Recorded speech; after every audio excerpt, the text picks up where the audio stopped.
inventing options is about expanding the pie, there still remains the problem of how you divide up the pie. How do you deal with differences, opposed interests? What if the customer wants to buy the product for a lower price and you want them to pay a higher price? What if you want a larger size of the company budget and so does the head of the other department? How do we handle those differences? How we handle differences like that, how we divide up the pie, ends up having an enormous impact on our relationship and how we conduct the negotiation. This is the crunch in a negotiation. Usually what happens all too often is people resolve differences on the basis of will and power. Who's stronger? Who's going to dig in more? Who's going to assert themselves more? Who's going to threaten more? And the costs of a contest of will like that can be enormous. Because what happens is the issue, the problem that you're trying to resolve, goes off the table. And what's on the table then is people's egos. And the question is, whose ego is going to win? People forget about interests. They're just focused on their positions. They're not inventing at all. And the real cost is one side or the other has to give in. And you won't like to give in if it's you, and they won't like to give in if it's them. And even if you are successful in making them give in, they're going to remember it. And they're going to think about getting their revenge next time. So if the costs of a contest of will are so large, what's the alternative? The alternative, what you see successful negotiators use, is they try to decide opposed interests on the basis not of a contest of will, but on the basis of objective criteria. Objective criteria like, what's the market rate for the product? What are other people who are doing the same job? What are they paid? What about scientific judgment?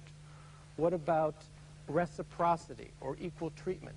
All of those are like measuring sticks, ways in which we can measure what is fair, what's a fair way to divide up the pie. So neither side has to give in. Both sides can defer to what is fair. Let me give you an example. Two friends of mine who head up two large companies in their industry. Both are very dynamic, ambitious business leaders. And they both realized that if they merged their two companies, they could make a giant in their industry. The potential synergies were enormous.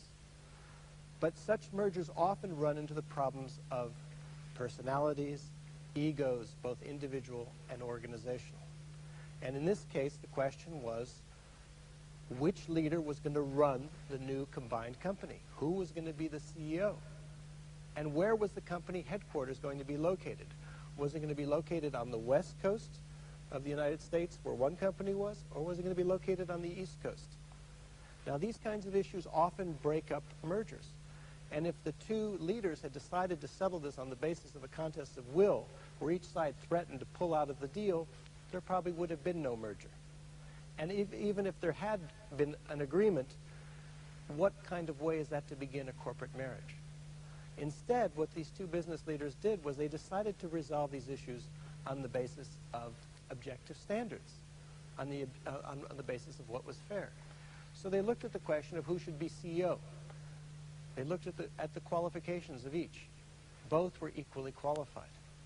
But one was older than the other. One had more seniority in the industry than the other. And so they jointly decided that the leader who was older would become the CEO for a couple of years until he reached retirement age. And after that point, the other man would become the CEO of the company.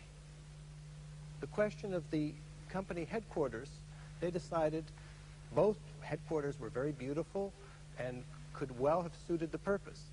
But they decided to settle on the basis of which headquarters was closer to the customer base.